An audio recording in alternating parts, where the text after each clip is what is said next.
Hey everyone, welcome to another episode of Food, Wine, and Whiskey in Your Own Backyard. I am Rob, your host, and today's episode is going to be on wine, and specifically, it's a region in Italy, so it's going to be a fun show. And our guest today is a returning guest. He was on before, Mr. John Fodera. How are you, John? Doing good. How are you? I'm doing well. How's the weather up there? I'm saying that because everybody doesn't know, but you're up in the New York, New Jersey area. I'm assuming you're getting some beautiful color change to the trees and some nice cool evenings, nice cool mornings. Cold mornings, yeah. Cold mornings. Actually, the trees are nice this year. I don't know. Some years they go from green to brown and fall down, but this year, there's a lot of different colors out, and it's beautiful weather right now. There's not a lot of humidity. There's just nice little breezes. Be outside, perfect red wine and whiskey weather for sure. Absolutely, we're getting a little bit of that down here in Texas. Not as nice as yours. We're getting a little cold front this weekend, so we're going to take advantage of being outside as well. But John, you were on, I guess it was about a month and a half ago. It seems a lot longer, but about a month and a half ago or so, and we did a podcast, a show on Chianti, which is a region that my wife and I really enjoy from Italy. And at the end of that podcast, we kind of touched a little bit on Brunello. That's also been a wine that my wife and I have started to explore over the last year and really have come to enjoy. And I thought it'd be great to do a podcast on Brunello and dive into that a little bit deeper. And that's what this episode's going to be. But before we get started, I wanted to let everybody know a little bit more about you. And, you do some really cool things, and I thought it might be good to let them know how they can kind of get in touch with you and kind of get involved with and participate in some of the things you're doing. Why don't you tell them about that? Yeah, sure. Thanks. So about 10 years ago, a little over 10 years ago now, I founded my website, which is called Tuscan Vines. So the easiest way to find that is to just Google up Tuscan Vines, and it will be the first, one or two hits that comes up. And the URL is my name, so it's John Fodera, Fodera.com. And that'll lead you to all my social media outlets too, which is I'm fairly active on Facebook, Twitter, and Instagram. So I founded the website about 10 years ago, and been keeping it going ever since. I put up probably on average about 2 to 3 new articles a week. Those might be shorter, but then there's some of my bigger annual articles come out, obviously less regularly, but Brunello being one of those. So this is a good lead-in for that. Yeah, especially with the release that we're going to be talking about, but I won't give too much away until we dive into that. But your website, the other thing I really like about it is, I don't want people to think that when they go there, it's just, hey, he's going to tell us what wines he likes. It's not just that. You really dive deep into the people, the producers, the land that they're cultivating and harvesting over there, the grapes. And you really make people feel like they're getting to know what's going on in Tuscany and in Chianti and Brunello and these different regions when you write your articles. Yeah, that's exactly right. And that was one of the things that, one of the main reasons why I founded the website in the first place was to give a more in-depth look at, who these people are, why they do what they do, why they get up at 5 a.m. and work out in the vineyard when it's 100 degrees, until 6 o'clock at night, and there's a passion there, and I kind of feed off of that. But it's not like I wanted to just, become a wine critic and churn out 1 or 2 sentence reviews of, 100 different wines, and taste them, out of brown paper bags, in the span of an hour at my desk. That's not how Italian wine is meant to be consumed. It just doesn't, it never made a lot of sense to me. So that's why I started Tuscan Vines the way I did. And, once somebody, navigates to the website and reads, 1 or 2 articles, they'll instantly get, a feel for my style and what I'm trying to do. Absolutely. The other thing I want to mention is when we're not in a pandemic, you also travel over there. So with a lot of these producers, it's not just you writing an opinion about what they're doing. You have relationships with these people over there. I mean, you really have went over there and developed these relationships. They know who you are, and they welcome you to come over and kind of promote what they're doing. No, that's exactly right. I mean, you can be knowledgeable about about wine or any other subject, but until you actually go, and meet the people and see what they're doing, and just when you're talking about Chianti, even from the southern part of the zone to the most northern part of the zone, you don't get a sense. When someone describes it to you, you don't get a sense of how different it is, and it's a short drive, maybe 30 or 40 minutes from one end of it to the other. But, the altitude changes so much and the soils change so much. And that makes a very big difference in the finished wine. And when you have two wines side by side, you can really start to learn why they're different. And then, you get a better understanding based on where they come from. Now, the last thing I want to mention about your website that, was a quick connection from me to you was that you love to cook, and you do a lot of Italian-type cooking, and you'll pair it with a lot of the wines that you like or would recommend and things, which I think is really cool. Not only do you post, what you're cooking, but you give those recipes, which I've actually went on that bean and shrimp was a huge hit at a dinner party I did one night. So I think that's really cool. You did try. Oh, man, yes. Huge hit. And I gave you all the credit, just so you know. That is an all-time favorite recipe on there for sure. That every time I make that for different people, they ask for the recipe, and then they ask me to make it again. And it's so easy. That's a lot of what Italian cooking is. It's typically, 3 or 4, really fresh, really good ingredients, and they just put them together in a simple way. And if you don't have the best, ingredient for what you want to make, then you don't make it. You find something else to make, and that's kind of how I've always looked at it. And, again, when I said, I don't want to sit down at my desk with 25 wines and taste them without food and jot down one sentence and a point score, the wines I have, I taste them with food, I taste them without food, have them at the dinner table the way they were designed to be enjoyed, by Italians. And of course, that means you have food. So, I've always, enjoyed cooking even from a younger age. I used to dabble around a little bit, and it just I don't know. I almost never have wine, without food. Yeah, so. We've gotten that way as well, and you're right. It makes a big difference. And so, the other thing I want to talk about that you do before we're going to get into these Brunellos in just a second, but I want to touch on this. What you do for people who are involved with you on your social media is you've been nice enough to coordinate with, the relationships you have with the producers in Italy, these Zoom calls, wine tasting. Sometimes we have the opportunity to taste their wines, maybe not, but it's still great information to get on there and be able to hear, what's going on with these certain producers, how their harvest looks for this year, or what's getting ready to be released, or all these different. Talk a little bit about that, what you're doing there, and how people can get involved in that if they want to. Yeah, again, it was kind of a dual thing that came out of that.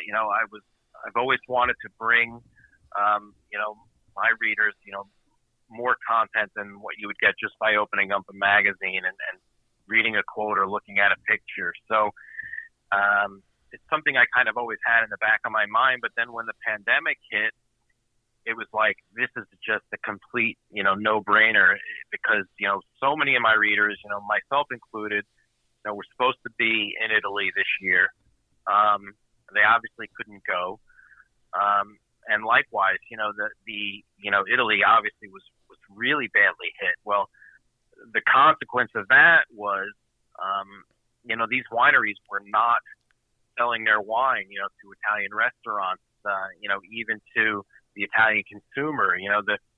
the shipping companies were tasked by the Italian government to transport PPE and all necessary supplies like that. So the wineries couldn't even ship. They weren't even able to ship, for export.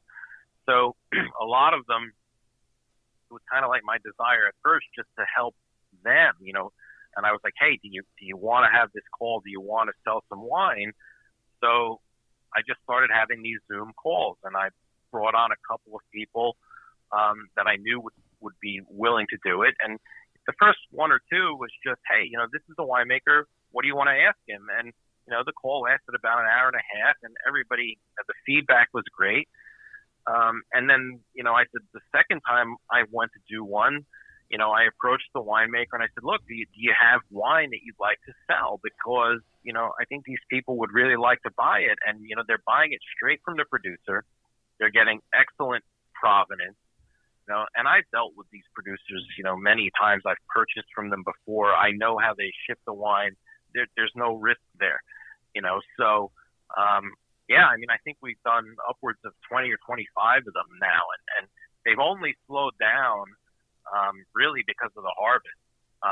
Everybody has just been way, too busy. If they're not working in the vineyards, they've been working in the cellars, and they barely have time to sleep and eat. So, that's starting to wrap up, and we got another one coming up on October 25th. That's the first one, probably in about a month. So, and typically they're done on Sunday. Yeah, typically they're done on Sunday, so people know. And it's usually about 1 o'clock. Is it 1 o'clock Eastern, isn't it? 1 o'clock Eastern is unfortunately, for the West Coast, I know it's a little bit difficult for them. But I mean, the only way I can loop the Italian winemakers in at that time it's 7 o'clock at night, right, in Italy. So right. I mean, I can't go too much later and have them, be able to join. So that's a little bit of a hurdle is navigating all the time zones. But no, we do that. We get good participation from the East Coast here, and definitely from Europe. I have a lot of readers in Europe as well, not just here in the U.S. Yep. So yeah, I think this one on the 25th is going to be actually really well attended because, again, the producer said to me, let's really do a great job with this. Let me put out a tasting pack that I can, sell to these people that want to be on this call. We'll give them a discount with a Tuscan Vines coupon code, and I'll send them these wines, 3 weeks, 4 weeks in advance of this call, and we can all taste them together. And then if they like them, they can buy more. They can still get the discount. So, that's what's going to happen on the 25th. I know, a lot of people have purchased, and the winery, which is Terra Sole in Montalcino, they sent my coupon code and the little flyer we did out to their mailing list as well.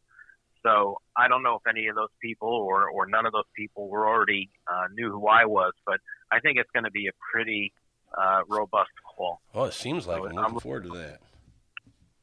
Well, it should be good. Let's jump into Brunello. Let's jump in and I'm sure a lot of people who are listening either have heard of Brunello or maybe they've know nothing about it and they want to learn about what's this red wine that everybody's talking about, or at least that we're talking about, that's so great coming from Italy. So just kind of dummy it down a little bit to tell people what is Brunello di Montalcino, and a little bit about it's a little bit different aging requirements, just some of those basics about Brunello.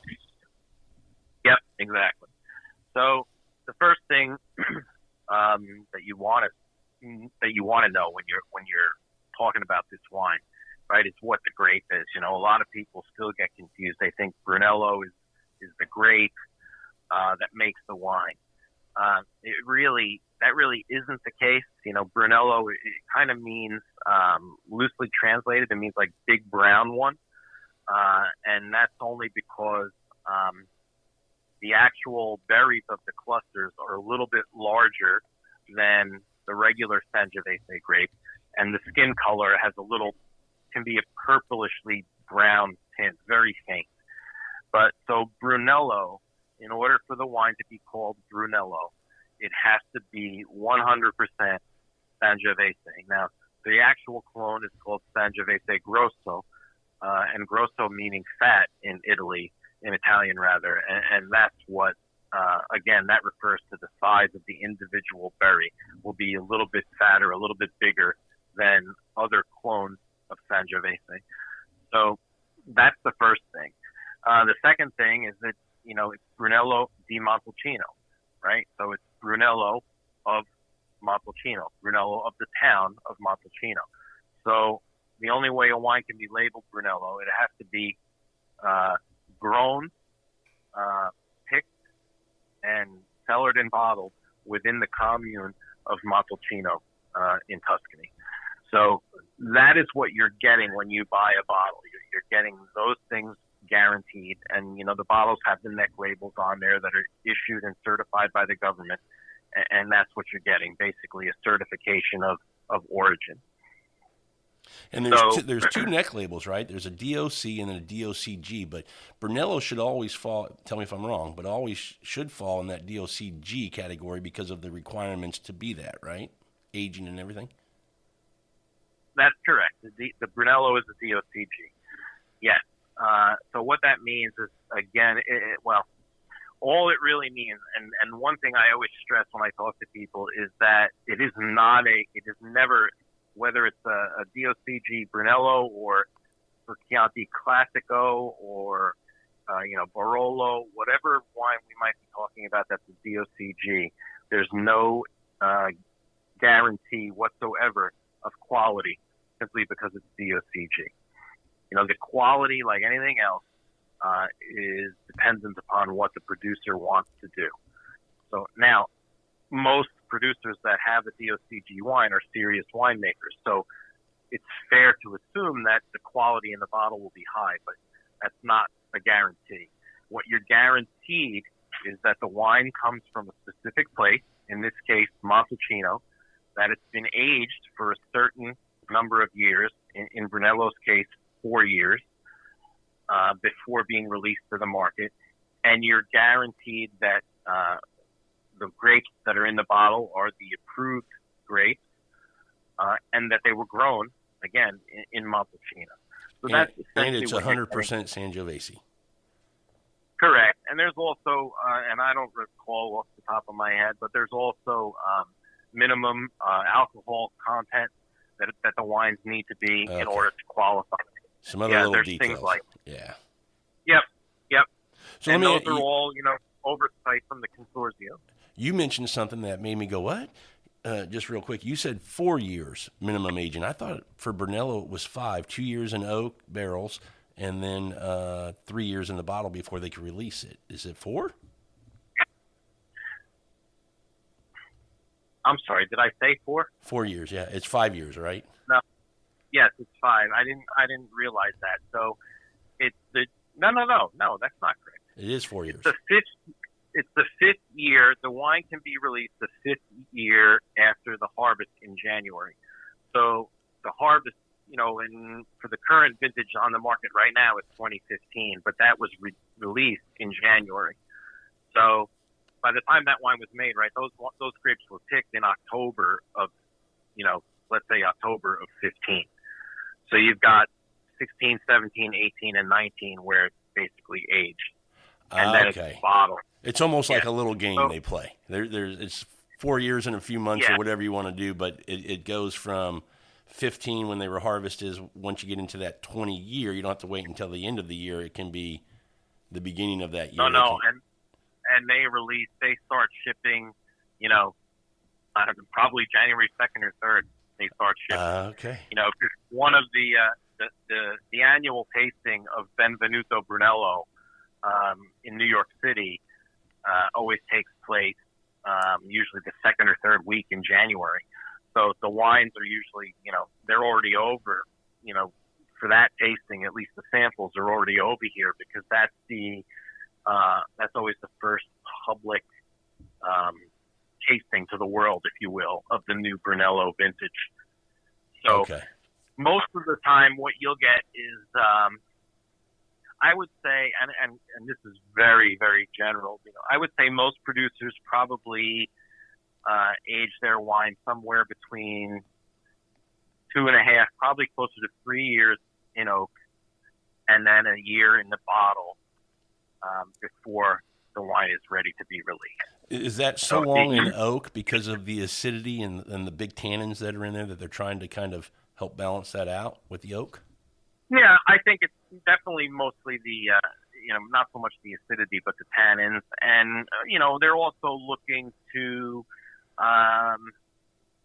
depending on the size of the barrel that the producer wants to use, they could either be fixing the color of the wine or, mellowing out the wine a little bit. You can use anything from a barrique, which is 500 liters, all the way up to what the Italians call a grande botte, which is an enormous, barrel. Tank almost, huh? Almost like a tank, big, maybe wooden tank. Just a way to visualize what it might be, how big it might be. It's just an enormous wooden barrel. It's probably 6.5 feet tall and 6.5 feet wide. Oh wow! Think of it that way. So it's there are a lot of pictures of them on my website. But what that does is that's almost like an inert kind of aging vessel, right? So the smaller the barrel, the more impact from the wood on the wine. And a lot of people use a mixture of all different sizes, and a lot of people use almost exclusively the larger barrels. The Sangiovese, the one thing that makes the wine so beautiful is the aromatics that it has, and the freshness, almost like a juiciness to the wine. And when you really treat it aggressively with oak, you strip some of that character away from it. So I always think of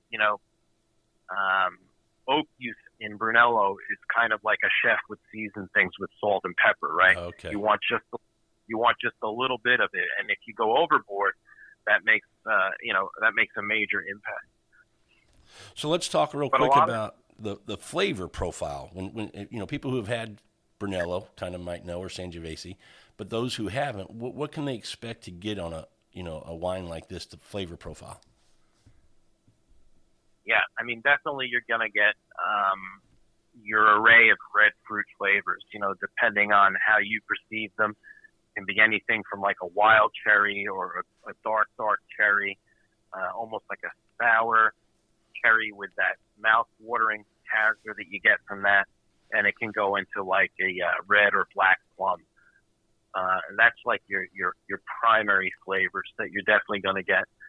And then, depending upon, where the wine was grown and how it was, treated in the cellar, you could get almost anything. You definitely will pick up sometimes a lot of like leather and tobacco notes. You'll pick up a lot of earthy tones. It could be very like a dusty, powdery sensation that you feel, which is directly the result from the soil. You can get cured meats like salamis and soppressatas, and you can get fennel, black licorice, red licorice, things like that. So it can be it can really have a wide array of flavors depending on where the vineyard is located, where the grapes come from.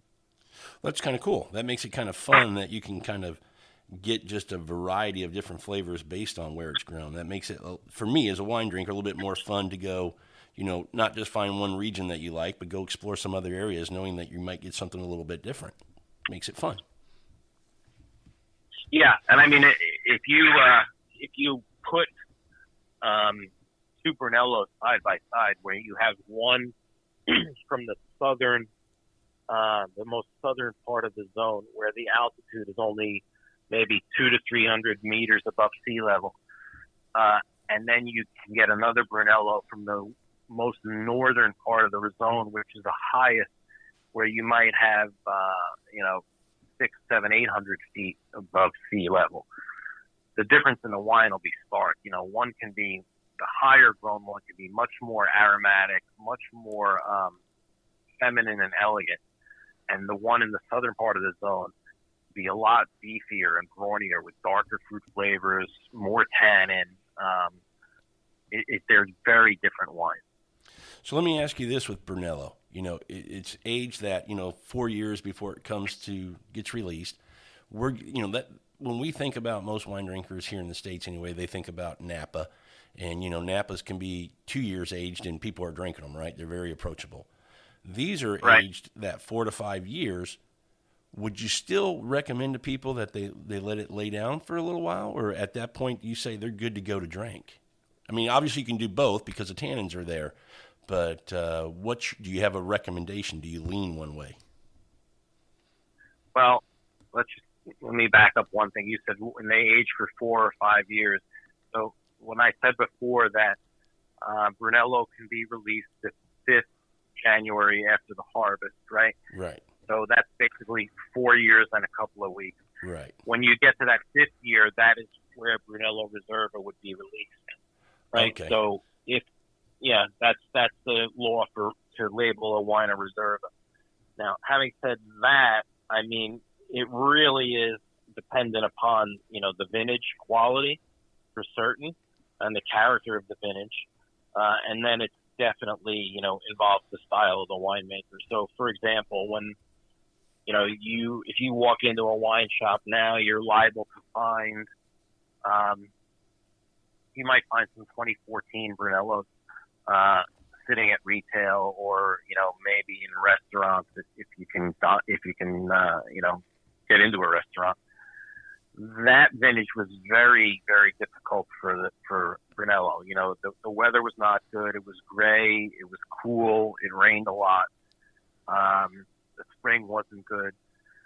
So when in a vintage like that, I would say, if you're going to drink that vintage, buy it, take it home, drink it. There's no reason to hold it. But the 2 vintages coming out right now, 15 is out in full force. I mean, that was just a 5-star, vintage where, just about everything was perfect. The spring was perfect, got the right amount of rainfall and snow during the winter to give the vines, the water they needed. So that when it got hot in the summer, the vines weren't stressed from lack of water. And there was some rain, at the end of August, but when it was time to harvest in September and October, it was beautiful sunny days. So it was the Goldilocks vintage. Really. I've heard Italian winemakers say they hadn't seen anything or heard anything a season like that in over 100 years. It was just that perfect. Yeah, I mean, to me, it probably goes all the way back. I mean, there are other great vintages too. 2010 was great. 2006, 2004 were great. But 2015 is going to be, up at the top, the top 1, 2, or 3, at least in my lifetime. And I have pretty good, knowledge all the way back to 1988. So, on the heels of this vintage, though, is coming 2016 in January. 2016 is also going to be dynamite. It really is. A lot of people were overlooking it, because of the hype of 15. But, I've told my readers, many times, overlook 2016 to your own detriment, because the wines are just absolutely gorgeous. What I tasted, from sample Brunellos out of the barrel, but even just, the other wines that can already be released, from 2016. It's just a, non-Brunello. Just a beautiful, beautiful vintage, so aromatic and fresh and juicy with great fruit, great acidity, perfect wines for food. And, it's a great time to be a Brunello lover because there's a ton of wines coming to market. So that makes me ask the question. I'm just going to jump ahead here because I know we have 17, 18, 19, but we're in 2020, and 2020 has been just a horrible year for people in general around the globe. The harvest for 2020 weather, I haven't kept up. I know you have. How's the harvest for them this year looked? Well, one thing I would mention with that, and I'm due to probably update it this week actually, is one of my annual articles is an annual harvest report article. And the reason I started that is because, to my knowledge, I'm the only person, I'm the only journalist that creates an article like that. I've never seen anything like that in any other written publication. I'm not aware of anyone that does it. And what I do is I meant it to be kind of like a living, breathing, photo essay of the harvest. So I usually put the first version of it up typically around, August, early August, when some of the, winemakers may start harvesting their white grapes. And then I just keep editing it and updating the article, all the way through till the end of the harvest. So I think I've done 3 updates, and I've got a 4th one coming now.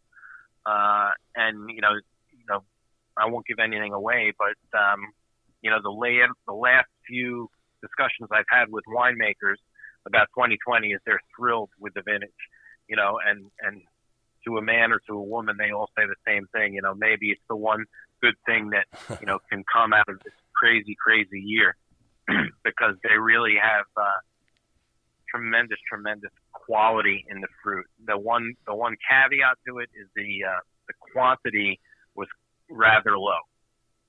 Right. So they have about, on average, I would say maybe 30% less yield.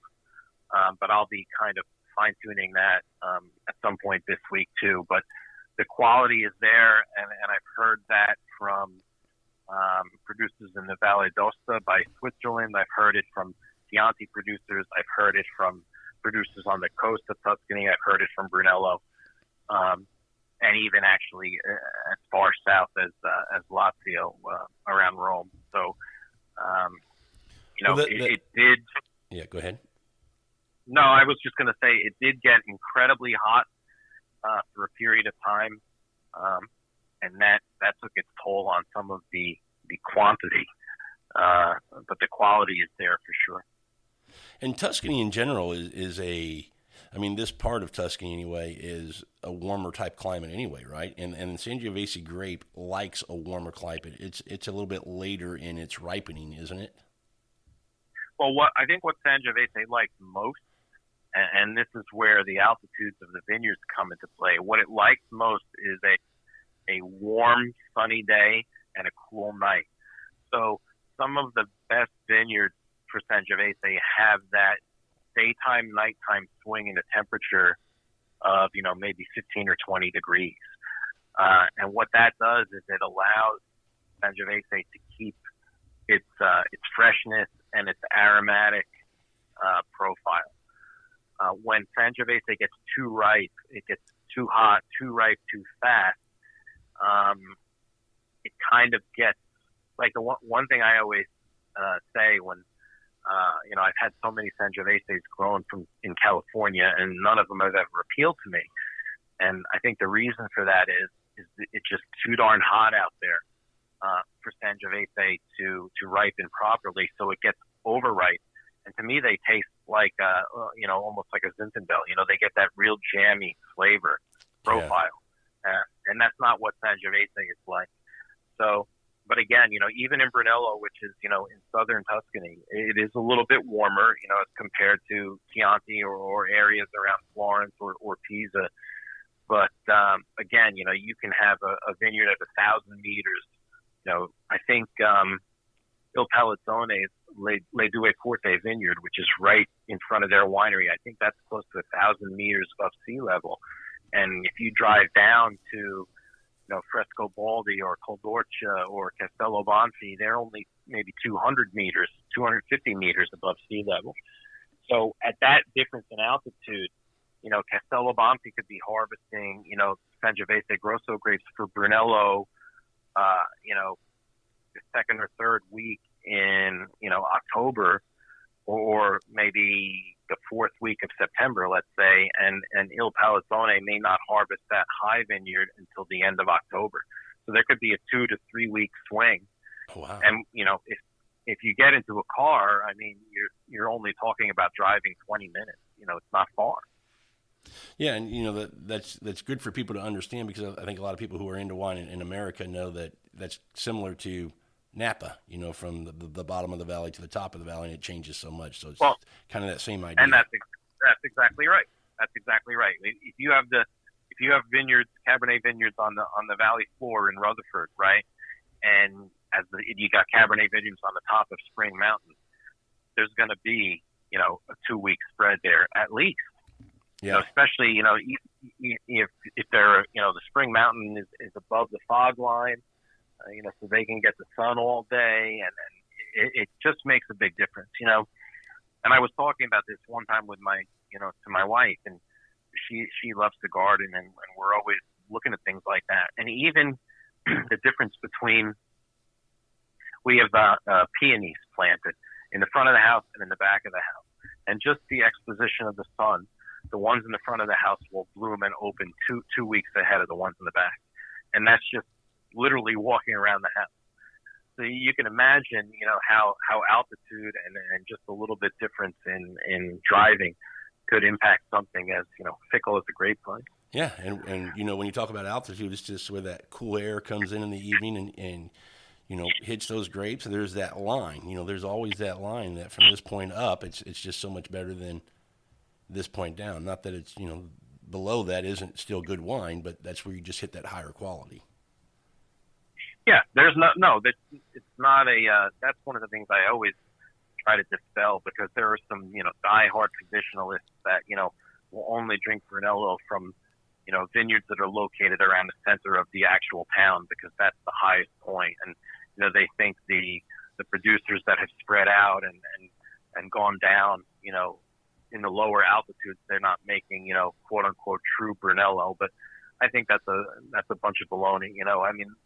All it means to me is, at the least, it's just the grapes ripen sooner. Right. They're further south, they're at a lower altitude, they ripen sooner. That doesn't mean you can't get a fresh, aromatic wine. You just have to understand, where your grapes are planted and how to handle them and how to treat them once they come in a winery. And all the winemakers will tell you that, great wines are made in the vineyard. They bring me great fruit, and all I try to do is not screw it up in the cellar. And every single winemaker I've ever talked to has always said that to me. My job is not to screw it up. Exactly. And I think that's true with any varietal of grape that a winemaker is growing and making wine with. So it applies everywhere. Here's a question. It is true. It absolutely is. Here's a question I have for you, John. We were just talking about how fantastic 15 is as far as the release that's out now.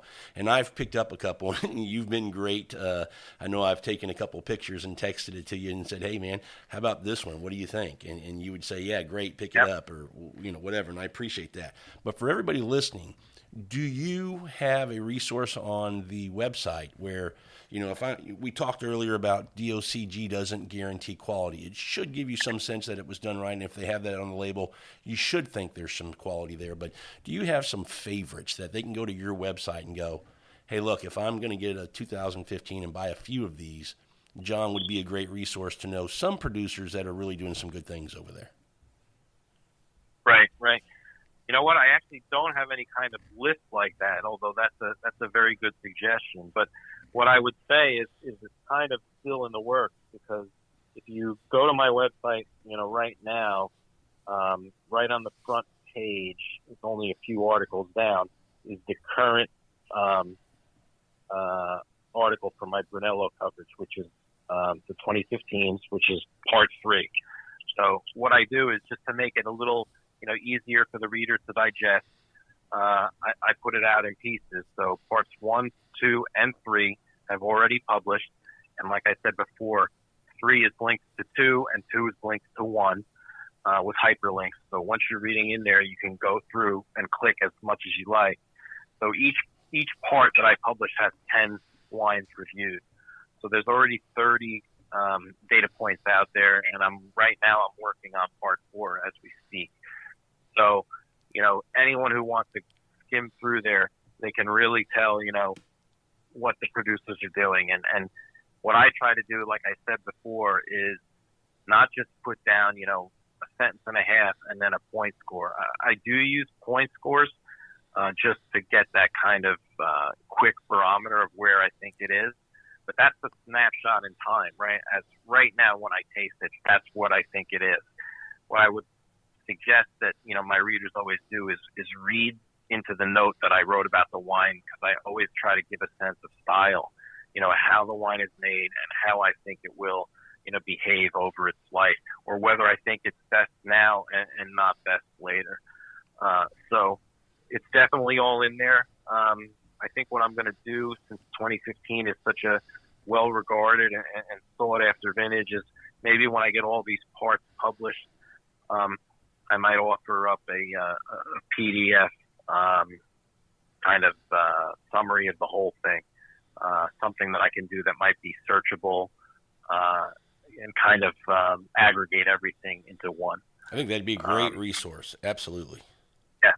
Yeah, I think that's a good idea, which I was planning to do, and I think 16 will be the same way. Yeah. So you got a couple of years you can have something like that, or, who knows going forward, but that'd be a great resource for somebody like me who likes Brunello, really have found some that we really enjoy, but don't always know. I'm not going to lie. I brought one home a couple weeks ago and went, not as big a fan of that one as I have of others. But anyway, that's wine, right? Sometimes you win, sometimes you don't. Yeah. Well, do you remember what it was? I don't off the top of my head. I will. I think I bought a couple bottles of it. I'll take a picture and send it to you when we're done. You can tell me what you think. Yeah. No, I'd be curious. I mean, again, it was a $15? It was a 15. Oh, okay. Yeah, I mean, what? There are some issues with 15. And if you read back, I know there was one, I think, in my part number 1, and one, I think, also in part number 2. A lot of what I get the sense, if anything went wrong in 15, it was that producers either didn't realize how ripe their grapes were, and so they picked them too late, or they just let them, deliberately let them hang too long, and they got a little bit overripe. So one of the things I noticed is, when you get 15.5% alcohol, if it isn't well balanced, I've noticed you kind of feel that heat of the alcohol in the wine, almost like you would with a whiskey, and it's a little bit out of balance, so if that happens, you could chill the wine down a little bit. That would help with it. But it really, that's the one flaw that I've kind of seen on, 2 or 3 of these 15s. But by and large, it's really hard to find a bad bottle. I mean, that's you really had to work hard at it, I think, to mess this vintage up. Yeah, and I remember people saying that about 2010 as well, that was just such a great year. It was hard to mess up. Yeah, it's true. Well, let's talk a little bit about, people listening to this going, you know what, I want to go check out some Brunello. We know based on, the Montalcino and the Reserva, because of the aging and the cellaring that they have to do, there's a cost there. So this wine's going to be, a little bit more than what you might typically think for a Chianti or something like that. What is the price point, a range of what you're looking at for a typically, really good Brunello? Well, what I would suggest, if people aren't adverse to having wine shipped, I mean, again, it depends where you live. Some states don't allow it. Pricing is so different throughout the country. Here where I am in New York, New Jersey, I can find, a wine here right off the top of my head, Capriles Brunello. I think I probably reviewed it or rated it at somewhere between a 93 and a 95 points. I can't remember off the top of my head. It's a fabulous wine. I've had it half a dozen times, and I can buy that for $39.99 here in New Jersey. So, I mean, that's probably on the cheaper end for a quality Brunello, about $40. But, you can easily get great wine around the $45 to $50 mark. There's probably a dozen that I could find within a short drive from my house. If you want to spend more, you can spend all the way up to, $90 or $100. But when you've got a vintage as good as 15, and a lot of the wines you are rating, 92 to 98 points, somewhere in that stretch, I always wonder, I'd much rather have, 2 or 3 bottles of the 94, 95 point wine than maybe 1 bottle of the 99 point wine. So you're not getting a whole different array of quality there. So unless you have an emotional attachment to the winery that you want to always buy from it, or you just maybe want to have a vertical of the vintages and you don't want to miss out. That I understand, but there's so many great Brunellos for 15. Yeah. Let me ask you this, and I don't mean to put you on the spot, John, but I guess I am. Is there one quality or 2 quality producers that in Italy that are distributed in most of the states, most of the major markets, and, that you would say, here's 1 or 2 that I can tell you should be able to be found in every state or most of the well-populated states, big markets? Yeah, I mean, the first thing that comes to my mind, without question, is Castello Bonfi. Okay. And they are the winery that basically put Brunello on the map for the world. So there's a whole backstory there, but to make it short and sweet, it was an American family were in I guess the 70s. I think it was the 70s. They were they had an import company here based out of Long Island, and they were importing wine. Not fine wines. They were really made their fortune importing Riunite, Lambrusco. So what happened was they eventually bought what now is Castello Bonfi in Montalcino, and they're the largest producer in the zone. There are a handful of other wineries that come close to their production level, but Bonfi is still the largest. So because they were an American family, they had the exclusive rights to export Brunello into the United States, and that was kind of how Brunello got known to the world. It was really because of the American ownership of Castello Bonfi. So they have a tremendous distribution network in this country, and I think it would be very easy to find that wine. And I know I reported on their estate level Brunello, I think, in part 2 of my coverage. Again, I don't remember exactly where I scored it, but probably 92, 93, 94 points, somewhere in there. You can find it probably for as low as 49 and as high as 70. So what I would suggest, and what I do anytime I review a wine on my website, I always, I write out the note, I provide the score, and then right after that I say, find this wine. And I hyperlink that to Wine Searcher. And if you're not familiar with Wine Searcher, you can just click right on the link. It'll take you there. And then that will tell you a retailer where you might be able to find the wine in your area.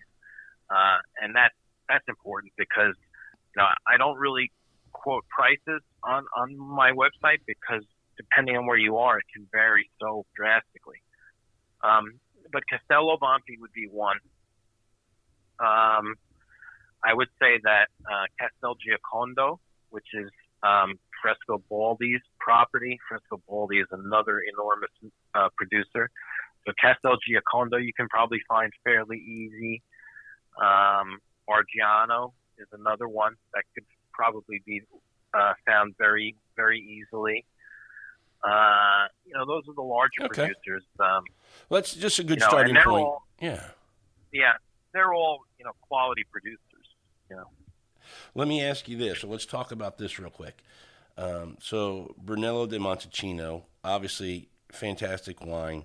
Obviously, we've talked about the aging process, which drives up the price a little bit. But Montalcino still offers another wine that people can go explore, which I think is a fun wine. I've actually bought several bottles of the Rosso, and I actually like it a lot. I know tell people the difference in this wine and what it's all about, why it's a little less. And I mean, it's called Rosso di Montalcino. Rosso by law, it's a DOC, not a DOCG. So Rosso di Montalcino has to be 100% Sangiovese Grosso, just like Brunello does.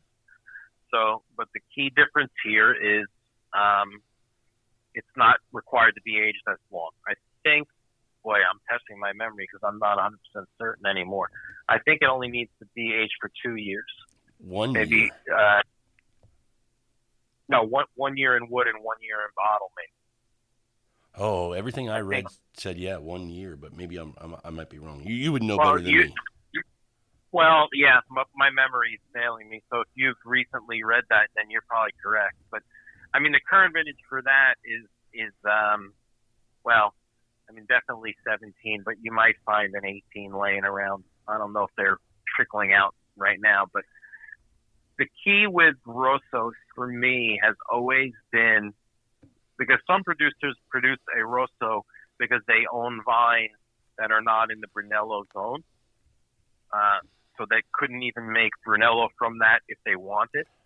Other producers say that, they take their Brunello production and they say, okay, well, this vineyard, for whatever reason, it didn't perform as good as the other vineyards did. So instead of putting that into our Brunello, we're going to make Rosso out of that.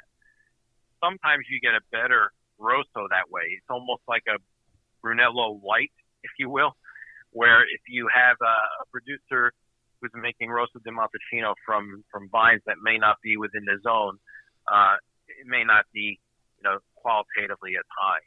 And you have to kind of be careful with Rosso, in my opinion, because like you said, they don't have to age it as long. A lot of times they put it maybe a year in seal and then maybe 6 months, and then bottle it and get rid of it. So what they're trying to do there, obviously, right, they need cash flow to operate. They can't have their inventory tied up in barrels for 4 years. So this is giving them, cash flow. So sometimes, you find them that they're not the greatest quality. They creep up in price a little bit. Go ahead. Because of the Montalcino name, just because people associate that with Brunello. Yeah, I think that's probably true. And then I think it also it's also in part because it's on Brunello's coattails. So when Brunello used to be 30 a bottle, Rossos were 18. When Brunello went to 40 and 50 a bottle, Rossos became 20 to 25. You know what I mean? Yeah. So I think as a Rosso starts getting closer and closer to $23, $24, $25 a bottle, to me the value is not there, and I'd rather have a Chianti Classico. Okay, that's good to know, because I was getting that sense from you that not something you drink or would buy on a regular basis, and it's good to know that you would rather go from the Brunello, if you're going to step down there, go to a Chianti Classico. Yeah, I think I would. Okay. So I think I definitely would. So for people wanting to get into this region, Chianti is a good place to start if you're not willing to jump into that $50 bottle, and I totally get that. I know there's a lot of people that don't want to, air quotes, take that risk, if you will, and not sure if they like a bottle at $50. That's a little bit of a risk. So to explore Chianti a little bit and then work your way up to a Brunello, not a bad way to go. Yeah, I mean, I think that's probably pretty sound. I mean, I don't think I developed my love for Brunello by first tasting Rossos. There have been a couple of Rossos, like I mentioned to you, every January. When the new Brunello vintage is released to the world, there's that tasting in New York City, Benvenuto Brunello, and I cover that every year. And you can find the articles, on my website. But while they're also displaying the new Brunello, they're also pouring the new vintage of the Rosso di Montalcinos as well. So in my recollection, there have only been 2 vintages of Rossos that have really made me turn my head at that tasting. One was 2012 when they came out. The other was 2016. And that's why I say to you, when the 2016 Brunellos come out this coming January, they're going to be spectacular, because those Rossos were absolutely phenomenal. And one of the best roastos I had that day, and I know a lot of, I wrote it up and it's on my website, and I know a lot of my readers bought it. Almost some of them bought it by the case after they tasted it. Was the Voliero, Voliero. That was one of the best Rosso di Montalcinos I have ever had in my life. And that wine was as good as some Brunellos that I've had. And it was probably $17, That's a great deal. Yeah. Yeah. I mean, when I find something like that, I really get on it, but I have had, a handful, producers have sent me a handful of 2018 Brunellos, or not Brunellos, rather, Rostos, that are either not yet released or trickling into the release. I think I've had about a half a dozen 2018s, and they were not very impressive to me. I think maybe 2018 is probably going to be a little bit of a weaker vintage. Especially 19 and 20 are very well regarded. So we'll see what happens. But that was my concern, and looking at Rosso was the age, because age matters so much in wine, and to be so young, I just wondered, what you would get out of it.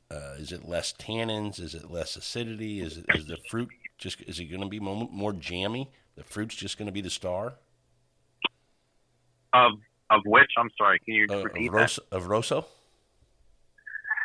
That's the thing. I guess I think Rosso is just meant to be a young, fresh, kind of fruity wine. Now, I wouldn't consider them jammy at all. Okay. I think they're medium bodied, at most, and they're meant to be, Montalcino's, everyday wine, where it's just, Brunello is not, like you said, it costs, $50, $40, $60 a bottle. It's not something you're going to drink every day, so that's a more special wine. And this is what the Montalcinese, they need something to drink, every day. And that's what they have there. I would imagine most Rosso di Montalcino gets, I'm sure a lot of it gets exported, but I bet you a great majority of it gets drunk right in and around, in Tuscany. Okay. That's dinner wine. Yeah. I mean, it's not bad wine. It's just not to be, contemplative about. It's not to be made special. It's not to be, sell it for 10 or 15 years. Yeah, you couldn't, I wouldn't think. Yeah, I've had a couple of experiments, from the hands of other people, and I probably let one go too long. They get interesting, but I don't know. There's a difference. I always tell people between lasting and aging, right? You want to age a wine, it actually improves with some age, but the fact that you can take a bottle of wine and put it in your cellar for 5 years and it's still enjoyable or drinkable, that may not be better than it was 5 years ago. It was well enough made that it lasted that long. There's a distinction there. And I think that's what you were kind of getting at before with Brunello. One of the reasons why they are so prized and they are expensive is because they can easily be aged. With rare exception. The wines I've been tasting, now from my coverage, a lot of them are very young, and without food, they're difficult to evaluate. Some of them are very, very tannic. They really pull the sides of your cheeks in, and they have that kind of grip to them. And by aging them, you'll soften that texture out, and they can really become more aromatic as they get older.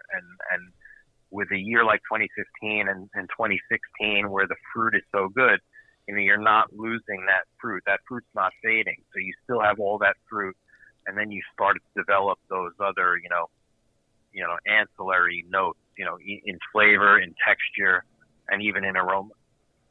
No, and I love the way you said that, John. I'm going to steal that from you, and I hope you don't mind, the difference between lasting that long and continuing to age. I think that's a great way to kind of talk about wine when you're talking about aging a wine. Yep. Will it Yep. change in the bottle? Will it continue to evolve, or is it just going to, drink the same in 5 years? Right. And the only way you're going to know that, and that's when I first started, out with wine. I would find something I would like, and then maybe I would go buy 3 bottles of it. Drink one. That's why I started taking, writing down my notes. I would drink one right now. Drink one in 3 years, and then drink one 2 years after that, and see which I like which I like better. And in a way, that was part of the reason why I started my website as well. Was it was originally just kind of to have a repository of my own tasting notes, instead of just writing them out in hand. This way they're there, and they can be cut and paste and sent anywhere they want, or they can be printed out. And so that was one of the biggest reasons I think I started it, and then it just kind of really grew from there. Yeah, that's awesome. Yeah. But definitely Brunello di Montalcino is the star. Would you say that's the star of Tuscany? Is that the wine that, when you think about different regions in Italy, when you think about Nebbiolo up in Piedmont and that area, in Tuscany, obviously Sangiovese as a grape is so largely grown there. To me, that's the grape of Italy for the most part, in my opinion. Is Brunello kind of that the king of wine there? I think if you ask people in Montalcino, I know what they would say. Well, they would say yes. But I you know what? I think it can be, and I think in many cases it probably is. I think some of Tuscany's best wines are Brunello. But having said that, there are Barbaresco many. And yeah. Well, look, but I'm talking about, you can find a great Chianti Classico Reserva or a now with their Gran Selezione. I think, although they've never actually said as much, I think when the Chianti Consorzio created Gran Selezione, I think they had in mind that those wines would ultimately, compete and be on par with Brunello. And then you also have, Brunello's town neighbor just to the east is Montepulciano, which is, they have the Vino Nobile, which is also Sangiovese. And some of those wines are absolute, they're dynamite. They're probably not Tuscany's standard bearer, because they're probably not as well known. But that leads into, I would love to do the next show on that and Umbria and those outside, lying areas that still produce some really good wines that people may not know about. Yeah, we could definitely do Umbria. I actually really enjoy Umbrian wines, and there's lots of coverage on my website about that. Rosso di Montefalco and Sagrantino in there. And Vino Nobile will be a good one too, because I'll give you and your listeners a little hint. I'm actually working right now finalizing some logistics with the Vino Nobile Consorzio to do a major tasting report on that region. So that will probably be coming up later this fall or early winter, and we'll probably have I would say 15 to 25 data points for Vino Nobile in that report. So that should be pretty interesting. Well, I think we've, as long as you're willing, John, we've decided on our next episode, and gives the listeners something to look forward to, knowing that'll come out in the next month or two. We'll cover those outlying regions of wine areas, and then still in Tuscany that you think are worthy of, educating the people on. Yeah, absolutely. And again, with 15 and with 16, coming down the road, there's going to be a lot of great wines out there that'll be worth looking at. Great. Well, I'm looking forward to the next episode. John, thanks so much for joining on this one and spreading your knowledge, letting people know where they can find you, and come follow you and get involved in some of the things you're doing, which are really cool. I really appreciate you coming on today. Yep. Thank you, Rob. No problem. Love to do it. Thanks to everybody for listening to this episode of Food, Wine, and Whiskey in Your Own Backyard. And until our next episode, enjoy your next pour. Take care, everybody. Ciao, ciao.